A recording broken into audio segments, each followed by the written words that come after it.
ကဲလုပ်ငန်းစတော့မယ်ရောက်လာပါပြီဒါကတော့ original ပေါ့နော်ဒီဘက်ကမစိုးဘူးခုနပြန်ချုံပြီးတော့သူပြန်တက်လာတယ်ဒီဘက်ကပြန်တော့မတက်လာဘူးတော့ဒါကတော့တက်ပေါ့နော်တက်ရှေ့အတွက်တက်ရောက်လာပါပြီ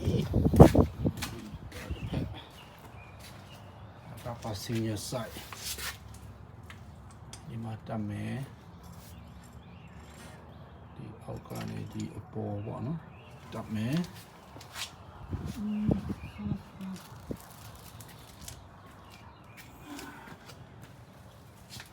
quality picture အောက်ကနေဒီအပေါ်တက်မယ်ဒါခဏလေးတော့စမယ်ဒါပါပဲ